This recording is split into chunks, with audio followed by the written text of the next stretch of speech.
আসসালামু আলাইকুম। আশা করছি সবাই ভালো আছেন। আজকে আমি শেয়ার করব একদম ঝাল, ঝাল সন্ধ্যার নাস্তার রেসিপি। এই রেসিপিটা বানাতে খুব বেশি উপকরণ লাগবে না। লাগবে পাউরুটি আর আলু।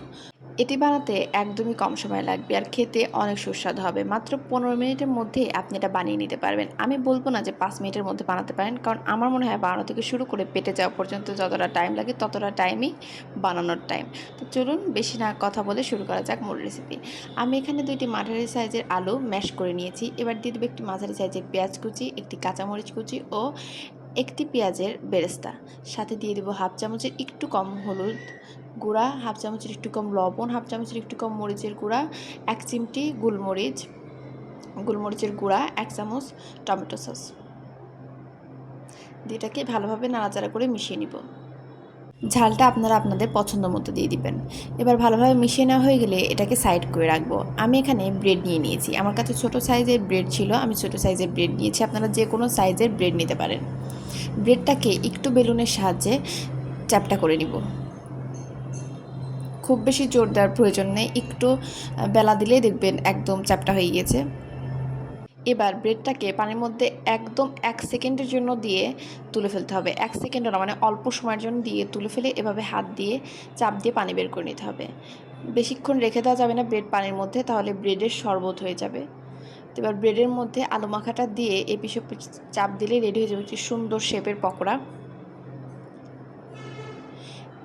এবার একটি কড়াইতে পর্যাপ্ত পরিমাণ তেল নিয়ে নিতে হবে। আপনারা চাইলে ডুবো তেলেও ভাজতে পারেন। আমি হালকা তেলেই ভাজবো।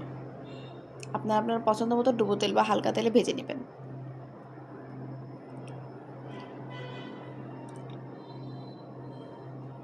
আপনারা যদি হালকা তেলে ভেজে থাকেন তাহলে এভাবে চেষ্টা করবেন একটা চামচ দিয়ে সবগুলো পকোড়ার উপরে তেল ছড়িয়ে দেওয়ার।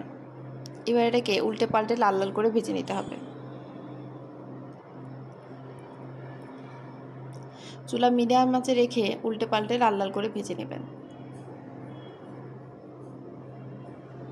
আপনারা এই রেসিপিটি বাসায় অবশ্যই একবার ট্রাই করবেন। বাচ্চা থেকে বয়স্ক সবাই রেসিপিটা খেতে অনেক পছন্দ করবে।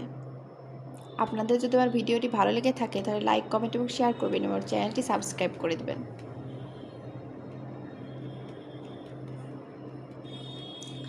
আপনাদের সাথে কথা বলতে বলতে আমার পকোড়াগুলো লাল লাল করে ভাজা রেডি। এবার একটি সাইড করে একটু তেল ছড়িয়ে নিয়ে একটি প্লেটে উঠিয়ে পরিবেশন করলে রেডি হয়ে যাবে একদম সুস্বাদু পকোড়া। আপনারা এটাকে সালাদ অথবা টমেটো সস অথবা কেচাপের সাথে পরিবেশন করতে পারেন। খেতে অনেক সুস্বাদু হবে এবং ক্রিস্পি। আপনারা চাইলে বাসায় গেস্ট আসলে এটা বানিয়ে দিতে পারেন।